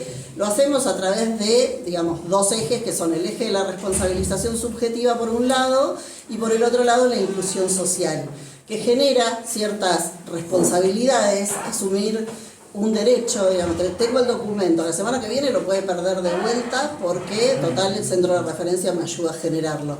Pero hay todo un trabajo que tiene que ver con la identidad misma de cada chico, que nosotros nos damos y los operadores se dan con cada chico para que ese documento sea de valor, para que ese chico se sienta ciudadano parte de Moreno, inscripto en una escuela determinada y que vea cuál es el beneficio. Por ahí la inclusión a un programa de autonomía joven también, donde transitar por este espacio les sirva también como para poder generar en el marco de la suspensión de juicio a prueba también algo de el carácter de la autorreparación. Perdón, Cecilia. Sí. ¿Se puede hacer una pregunta en la relación entre deserción escolar y jóvenes que transitan causas penales? Le pregunto a todos los que están acá, por ahí alguno sabe si hay algún estudio, alguna estadística. Nosotros tenemos estadística, pero nosotros tenemos un registro integral de niñez que es el REUNA por un lado para promoción y protección de derechos, que por favor no es mi tema, no quiero hablar porque sé que arde cada vez que se menciona eso, y el REINA, que es nuestro sistema integral de registro. Todo chico que tiene una situación penal en la provincia de Buenos Aires está sumado a ese programa y claramente nosotros hacemos la carga y damos cuenta si está cursando, qué año, en qué escuela y demás. La pregunta que tenía para hacerte es ¿qué porcentaje de jóvenes que han desertado luego transitan por el fuero de responsabilidad penal juvenil y al revés? ¿Qué porcentaje de jóvenes, no sé si también decirse el mismo número, tal vez no, pero ayúdenme los que saben más de esto? ¿Qué porcentaje de jóvenes que transitan por el fuero han desertado? Y yo cuando si tomo tenemos ese número para poder pensar qué responsabilidad social, cultural, hay respecto de la relación entre la deserción escolar y los jóvenes en el fuero, ¿no? Toda, tal cual. Lo que supones la primera entrevista pero hay que nosotros... números, porque a veces uno dice así... No, pero yo te podría decir de la citatoria de las 1000 causas que tenemos anualmente, el 90% no va a la escuela. Salvo los delitos de integridad sexual, que casi siempre, como son jóvenes que cometen los delitos intramuros, para la sociedad son chicos que van a la escuela, que se portaban bien, que tenían buena... son los que van a la escuela. Los jóvenes que cometen delitos contra la propiedad... Por ahí me estoy yendo del tema, pero pensando en las causas, ¿no? No, es que nosotros hablamos de una... Las causas por las cuales los jóvenes transitan... Y bueno, esto que dijo, lo primero que dijo Mirta fue que la escuela ya no es un lugar de contención, de donde el joven se sentía aparte. Sí, tampoco para caer a la escuela, sino para pensarnos como comunidad. No, yo no aportar, yo trabajo en un centro cerrado, yo trabajo en un centro cerrado, soy asistente socioeducativo y aún conviviendo con la escuela, los chicos no quieren ir a la escuela. Sí, claro. O tienen etapas también, depende de cómo están. No, hay muchos porque sufren violencia institucional, o sea, los profesores faltan, o sea, Sí, exactamente. son invisibilizados, o sea, con los pacientes. Hay una violencia institucional importante, o sea, han mezclado Una cosa que chicos pasa que no mucho es que tienen... pone a alguien que sabe leer con alguien que no sabe leer. O sea, yo me peleo con la directora, la coordinadora, porque me mezcla un nene que es un nene. Un chico que no son niños, sí, pero que no sabe leer con uno que está en cuarto año. Entonces, o sea, ¿cómo? Yo no puedo exponer al chico a semejante violencia. ¿Cómo va a querer ese chico ir a la escuela? Entonces voy a decir, sí, es adolescente, sufre eso. ¿Cómo voy a decirle, che, anda a la escuela? Porque la jueza eso lo va a ver. Incluso con la amenaza, porque yo le digo, che, levantate porque la Claro, jueza pero va a digo, ver también en algunas, como usted dice, la escuela tiene mucho que ver con esto, porque nosotros tenemos muchos jóvenes imputados que están dentro del sistema que han llegado a cuarto año, pero te dicen, estoy cursando cuarto año, ¿sabés leer y escribir? No. Pero entonces, ¿cómo llegaste hasta acá? No hubo nadie que diga, no, de acá no vas a pasar más, o sea, te quedarás en quinto grado. Yo informé eso con un chico que tenía el secundario completo y la directora me dice, pero tiene el papel.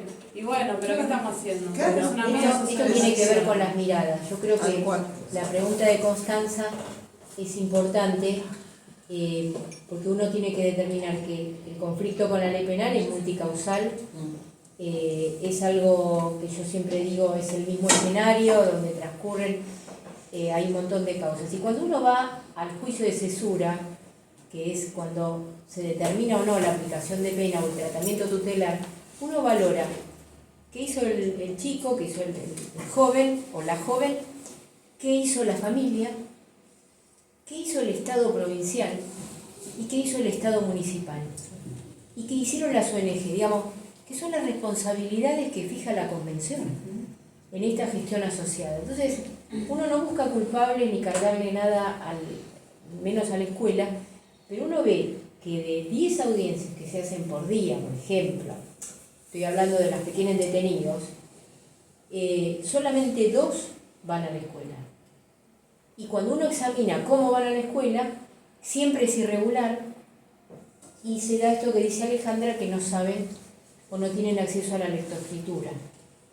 Este es un tema que lo tenemos que plantear, porque nosotros intentamos que el chico retome, y a veces no lo logramos. En la suspensión de juicio a prueba no van a la escuela, ni van a ir, y te dicen, no, pero yo tengo que mantener a mi hijo.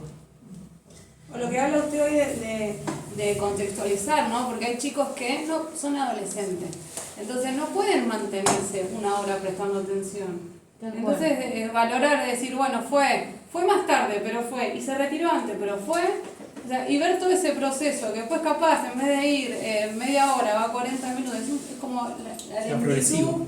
Eso, yo no sé si se ve, porque no sé si van en el informe ponen ausente, y no ven el esfuerzo que hace. Depende de las instituciones, hay muchas instituciones, nosotros trabajamos mucho con el sistema educativo de Moreno y el General Rodríguez, hay dos personas que son muy fuertes en cuanto a los diseños, a convocarnos, a estar, interactuar. Con agendas donde hablamos de Juan, Pedro y Andrés, digamos, no hablamos de los jóvenes. Y en ese intercambio donde está Cecilia también, hacemos reuniones intersectoriales, es para hablar de casos concretos. ¿Qué le pasó a fulanito? ¿Qué? ¿No? Entonces ahí, en el caso concreto, aparecen soluciones muy chiquititas, pero por lo menos donde nos escuchamos los que tenemos que ver con distintas áreas de ese joven, ¿no? La doctora quería preguntar algo, ¿no? No quería preguntar. ¿Cómo está? ¿Cómo? Carlos, antes de Gracias. No, quería comentar. Aparte de abogacía, yo vengo del campo de ciencias de la educación. Entonces, lo que ustedes estaban diciendo, ¿cómo llegan estos chicos acá? Cuestiones políticas. ¿Por qué? Porque no se lo puede etiquetar, no se lo puede excluir. Entonces, antiguamente, ¿qué teníamos? El chico no sabía leer y escribir, repetía, recursaba. Y ahora se trata de promociones sociales. Yo tengo muchos casos como abogado de niños que están en secundaria, no saben leer y escribir, hay problemas de lectocomprensión. Se sienten mal porque no pueden cursar una materia, se los aprueba con trabajitos, digamos, prácticos. Está bien, socialmente está bien, están en la escuela. Pero la escuela, ¿qué es? Como una gran guardería. No aprenden, no toman las herramientas. ¿Cómo aprendías a leer y escribir? Leyendo. Un docente te leía. Con las redes sociales podemos hacer eso, no hay concentración. ¿Sí? Entonces, lo que yo quería decir es que es una escuela que te promueve, pero no te enseña. Quizás te contiene la parte social, la parte alimentaria, pero no te enseña. Y las familias tampoco están capacitadas para enseñar. Antiguamente tenías a tu papá, a tu mamá, me ha pasado a mí, que te enseñó a leer y escribir desde tu casa, aunque fueran personas humildes. Porque el primario que tenían, y que valía un secundario de la horas. ¿Sí? Entonces no hay herramientas, no aprendes, solamente te contienen para que no estés en la calle. Son políticas de promoción social. ¿Y cómo aprendes a leer y escribir? Como antes, que te corregían los errores, que te marcaban y te ponían a repetir. Sí, quizás era un método duro, antiguo. Ahora no te corrigen los errores de ortografía. Digamos que son políticas sociales, políticas educativas. Pero creo que no, la que teníamos antiguamente no dio resultado, la que tenemos ahora tampoco. Habría que repensar y evaluar una alternativa. Pero bueno, eso lo dejo para una charla de educación. A ver, nosotros en ningún momento, en lo comunitario estamos todos caminamos las mismas calles en Moreno, digo, a nosotros nos preocupan las mismas cosas que a la docente, a la directora, a todo. La preocupación que tenemos y tratamos de sumar, por eso estos espacios son tan ricos, digo, porque el objetivo claramente es pensar todos en clave de derecho esta problemática que es la del conflicto penal en adolescentes, ¿no es cierto? Y lo que nosotros promovemos siempre desde el centro de referencia, que nuestra finalidad es socioeducativa claramente, es fortalecer espacios territoriales de enclave donde los chicos puedan generar nuevas experiencias enriquecedoras para ellos. Si un chico logramos que vaya a la escuela y que escuche húngaro 5 horas y se está solamente sentado ahí calentando la silla, estamos perdiendo el tiempo. Lo que necesitamos es generar, desde el centro de referencia lo hicimos, un área educativa para que converse con el área educativa de la escuela donde este chico va y se establezca un protocolo de intervención diferente, un proyecto pedagógico adecuado a la necesidad de ese chico. Y lo que estamos persiguiendo es la singularidad en cada situación. No son tantos, ¿saben cuántos son en Moreno? 210 situaciones en las que nosotros intervenimos con en Moreno y General Rodríguez, ¿no? Pero en Moreno, en General Rodríguez son 40 en este momento que tenemos en el centro de referencia. Y la verdad que no es un departamento judicial, y yo lo quiero decir más allá de lo que puedan ustedes pensar, no es un departamento judicial que le cargue la tinta a los chicos. Digo, es muy diferente a lo que se puede pensar. Realmente la privación de libertad es la última ratio. En esto yo estoy muy orgullosa de trabajar con este equipo, porque nosotros tenemos primeras causas. Y cuando en el centro de referencia llegan pibes con el primer hecho penal descubierto, con los otros seguramente habrán corrido más rápido, cuando llegan con estas situaciones, nosotros nos damos cuenta que hay un montón para trabajar. Ese chico dejó en 4º grado la escuela y la mamá no le insistió que vaya porque ella, cuando entras a revisar la trayectoria educativa de esa mujer, fue tremenda. La pasó re mal en la escuela, dejó de ir porque tuvo 1000 cosas para hacer seguramente. Entonces no hubo un adulto ahí que pudiera, digamos, un envase de adulto, pero no que no funcionara como adulto para ese chico. Y no le queremos tampoco cargar las tintas a la familia, tampoco a la escuela, pero como decíamos recién, esto sí es parte de la 13298 y somos todos corresponsables. Entonces, ahí lo que le pedimos a la escuela es que active y que funcione. Esos centros de referencia que hablas son todos conveniados, ¿no? No, los 21 centros de referencia son parte de esta política pública provincial que... Son todos conveniados, no son hay municipales. No, son todos provinciales. Y se corresponde cada centro de referencia con la departamental. Por ejemplo, en Morón hay otro que atiende Ituzaingó, Morón, Merlo y Hurlingham. ¿Aprendés oficios en esos centros? Y como decíamos recién, parte de las pautas de conducta, dentro del artículo 42 está ahí consignado esto de... Pero ustedes no tienen. No, nosotros ellos no tienen taller de formación de oficio, derivan, tienen como un recurso donde... Sí, nosotros lo último que queremos es generar el gueto de los pibes que tienen causas penales. Entonces, nosotros lo que hacemos es el enlace territorial de ese chico con el centro de formación laboral, con la escuela, con el organismo de salud competente para la problemática de consumo, o si tiene algún padecimiento mental para que sea abordado por Cuidarnos, por el PAIAS o todas las otras organizaciones. Y después lo que hacemos es articular con esas instituciones para ver de qué manera va yendo. ¿Tenemos éxito? Sí, la verdad es que somos exitosos, se puede hablar de éxito en este contexto. Nosotros cada vez que cierra la autora una causa aplaudimos, lo ponemos en el chat grupal y se los puede decir Paola, es una felicidad. No, es de una felicidad grande, porque no es lo mismo en Moreno transitar la calle siendo adolescente con una causa penal en la nuca que no. Esta es la realidad. Pero la verdad también es que se labura mucho para que esto se pueda hacer. Y hay muchos otros que la verdad es que tenemos que discontinuar porque no lo podemos ubicar, porque se cambian de domicilio cada rato y no hay manera de ubicarlo, no hay adultos referentes, pasan muchas realidades, pero sí lo que les podemos decir es que estamos detrás de todas esas situaciones y no nos sorprende nada. Todo lo que trabajamos lo conocemos y podemos dar cuenta de ello. Yo hasta acá. Bien. Te hago una preguntita más. Cuando decís éxito, te referís al cierre de la causa y al cumplimiento de todas las pautas. Sí.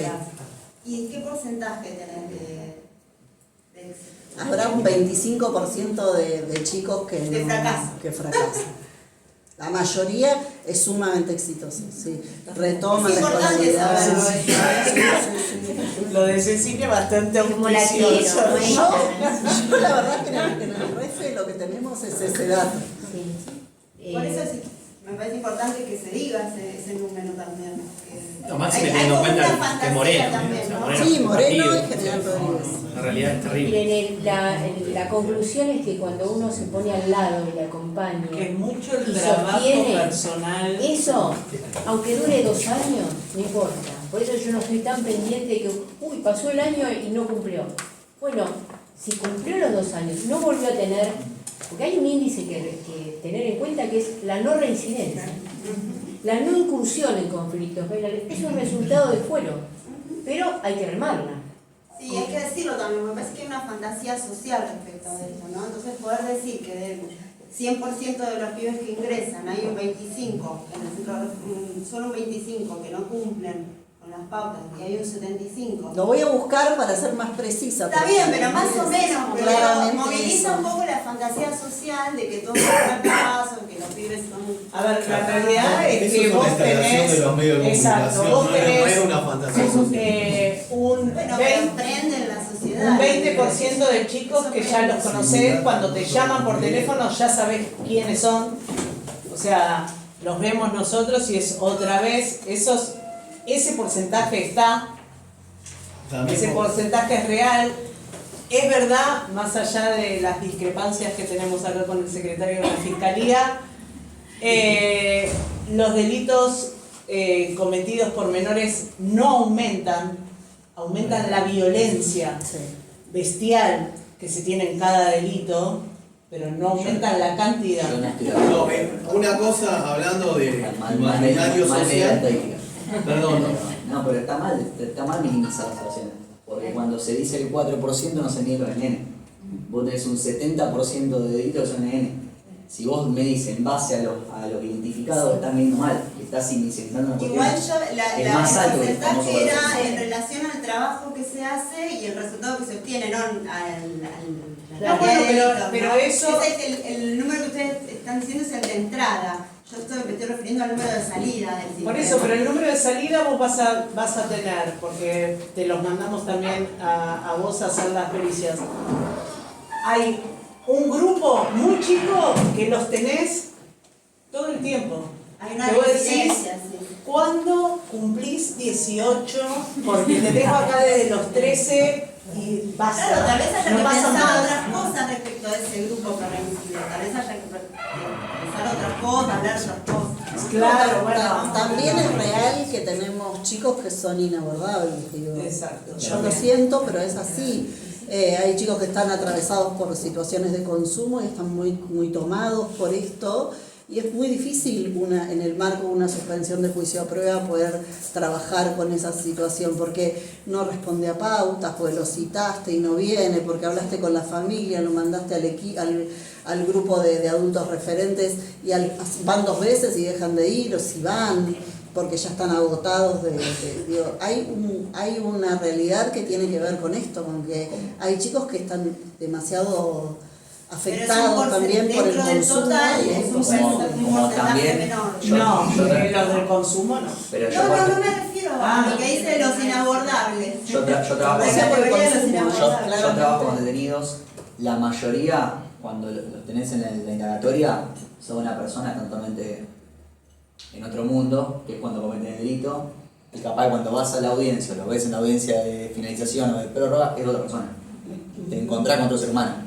Que cuando vos lo indagás, que fue cuando cometió el delito, no y bueno, sé. cambia Que el rostro, no, está bien. discusiones Yo con la coincido, defensa, porque sí. lo hacen capaz que en ese estado de declarar y declarar muchas estupideces, porque el chico todavía no está en tiempo y espacio, y capaz que 3 meses después, cuando va al juzgado, que estuvo bajo un proceso, es otra persona. Es otra O sea persona. que es otra causa que podríamos pensar, así como pensábamos la deserción escolar, la causa respecto de la problemática del consumo como un problema de salud mental, podría ser pensada como otra causa que hace a la población del fuero. Creo que hoy es la más importante. Se están dando creo que es la más importante. 2 situaciones. El joven que consume y el joven que vende para consumir.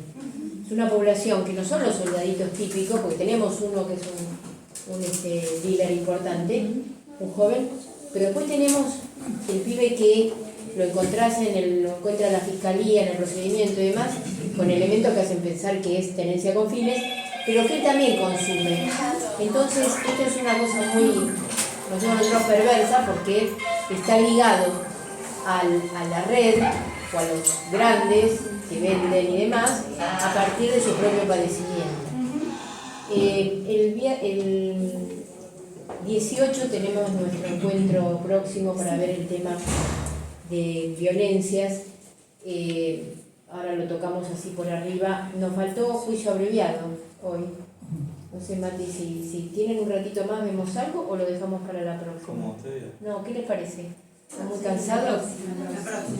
Para la próxima, bueno, llamamos. ¿Sí, Mati? Es muy importante lo de juicio abreviado porque hay toda una discusión y porque no teniendo juzgado de responsabilidad penal juvenil, muchas veces las partes optan por firmar un abreviado y se le aplica la ley 2278 después, pero eso lo tenemos que ver, me parece, tranquilos y la próxima. Así que sería, van a venir acá las compañeras del cuerpo técnico auxiliar, nuevas y viejas violencias. ¿Qué más, Mati? Así. ¿Y abogado del niño? La otra. La otra va viene asesoría de incapaces y abogado de niño. ¿Y el 30? Y el 30, gran taller, nos vamos a pelear con la defensora y la fiscal, pero vamos a intentar hacer un casito y después los vamos a invitar a ustedes a que tomen los roles, claro. Tomen los roles. Más que nada para ver cómo funciona esto de las partes en el fuego. Bueno, muchas gracias por haber venido. Gracias.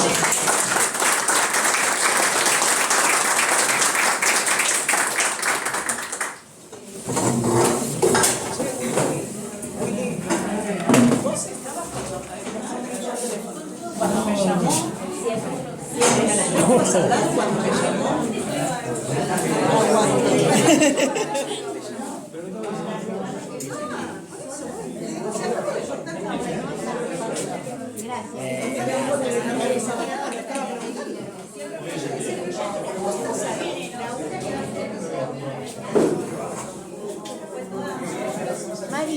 ¿Cómo se sintió? ¿Bien? Hermosa. Gracias, sí, gracias por...